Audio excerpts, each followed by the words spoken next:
नमस्कार। आज हम लोग जानेंगे सुभाषपा के जो नेता हैं जिनका नाम है मतलब जो राष्ट्रीय अध्यक्ष है जिनका नाम है श्री ओम प्रकाश राजभर। ओम प्रकाश राजभर जी के द्वारा जो बयान दिया गया है वो ना बीजेपी बर्दाश्त कर सकती है, ना बीजेपी की विचारधारा को मैच कर रहे हैं। क्योंकि अभी जो इनके द्वारा बात बोला गया है वो बिल्कुल बीजेपी और आरएसएस के जो विचारधारा है, धर्म की जो लड़ाई लड़ती है बीजेपी, और बीजेपी जो है धर्म की राजनीति भी करती है और स्पेशली हिंदुत्व का जो राजनीति करती है बीजेपी उसके साथ लगे हुए उनके जो पिछलग्गू पार्टी है, इस पार्टी का नाम है सुभाषपा यानी सुहलदेव समाज पार्टी के जो नेता हैं ओम प्रकाश राजभर। अभी ओम प्रकाश राजभर के द्वारा जो धर्म पे बातें की गई है, जो कावड़ यात्रा निकाली जा रही है, इस पे जो उनके द्वारा टिप्पणी किया गया है वो लग नहीं रहा है कि बीजेपी बर्दाश्त करेगी। और इनके जो एक्टिविटी है यानी जो इनका जो प्रोफेशन मतलब जो इनका आदत है और जो इनकी बात है, बातों से नहीं लग रहा है कि जो ओम प्रकाश राजभर हैं बीजेपी के साथ रहना चाहते हैं। और देखते हैं क्या होता है, क्योंकि इलेक्शन होने वाला 2027 में, तो हो सकता है ओम प्रकाश राजभर जो है पार्टी बदल भी सकते हैं। क्योंकि कुछ लोगों द्वारा कहा जाता है कि ओम प्रकाश राजभर अच्छी राजनीति नहीं करते, लेकिन हम इस बात से बिल्कुल असहमत हैं। कारण है कि अभी जो भी है, क्योंकि जो राजभरों का जब प्रतिनिधित्व की बात किया जाए तो ओम प्रकाश राजभर अगर नहीं होते तो ओम प्रकाश राजभर का समाज का कोई अस्तित्व नहीं होता। आज राजभर समाज पे राजनीति भी नहीं होती, क्योंकि ओम प्रकाश अगर नहीं होते तो आप सोच मतलब 100% है कि राजभरों का जो प्रतिनिधित्व था ना के बराबर था, स्पेशली राजनीति में जो भी हो।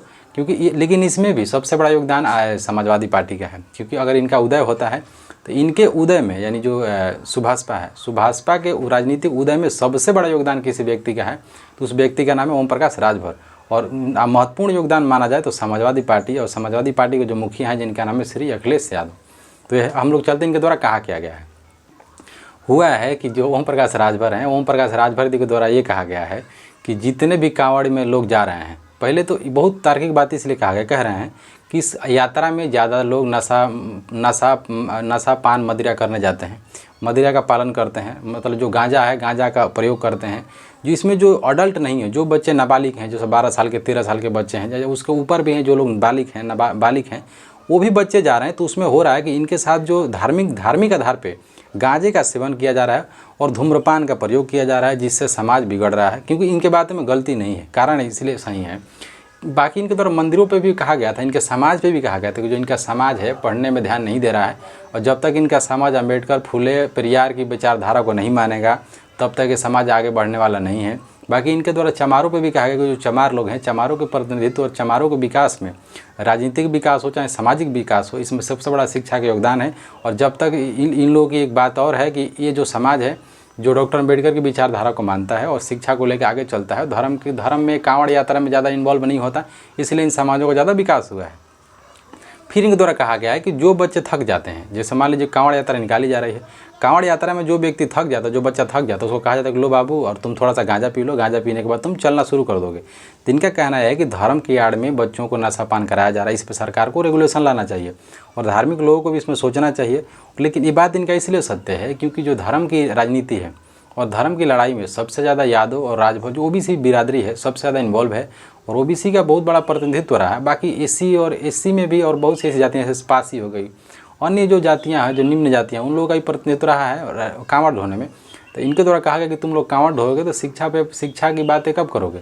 अभी क्या हुआ है कि अभी थोड़ा यादव समाज थोड़ा जगा हुआ है धार्मिक आधार पर, क्योंकि अखिलेश यादव जी के द्वारा कहा गया है कि एक बाबा हैं उनके साथ कहा गया है कि हमें प्लीज़ हमें शुद्र ना कहा जाए और हमारी धार्मिक यात्रा अलग है, आपकी धार्मिक यात्रा अलग है, क्योंकि आपके ही समाज के लोग हमें मूत्र छिड़कवाया गया, बाकी बहुत सारा अपमान किया गया है।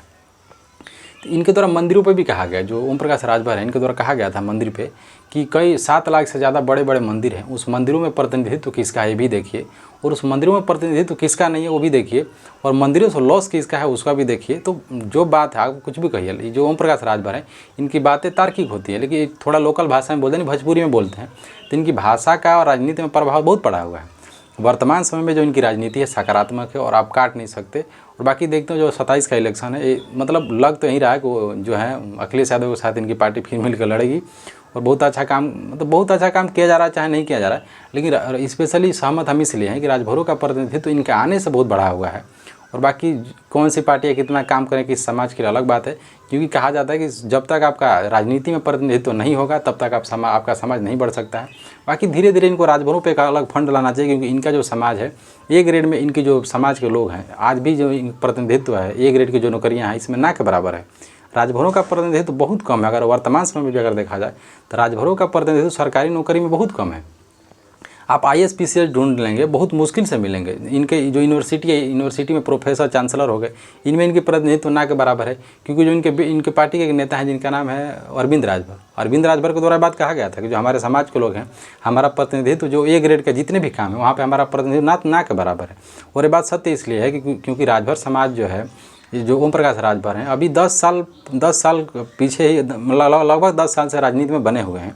अभी इसमें बहुत बड़ा इनको संघर्ष करना पड़ेगा और सरकार से कहना पड़ेगा कि हमारे समाज के लिए कुछ भी ना दो, आरक्षण हमें दो, थोड़ा शिक्षा में, भले हमें नौकरी में दो या ना दो, हमारे समाज को शिक्षा में प्रतिनिधित्व दो और इनको मंच पे आना चाहिए और कहना चाहिए कि हमारे समाज को लोग पढ़ने के लिए प्रेरित करना चाहिए। लेकिन कौन कर रहा है, क्योंकि इनको करना चाहिए। बाकी इनके पार्टी के ऊपर भी परिवारवाद का आरोप लगाया जाता है कि अपने घर परिवार के लोगों को भरे हुए हैं, तो अलग बात है। लेकिन इनको प्रेरित करना चाहिए अपने समाज को मंच पे आके कि तुम लोग पढ़ो और शिक्षा ही तुम्हें मतलब तुम्हारे जो नैतिक सामाजिक और आर्थिक रूप से तुम्हें अच्छा बना सकता है। बाकी देखते हैं क्या होता है क्या नहीं। नमस्कार।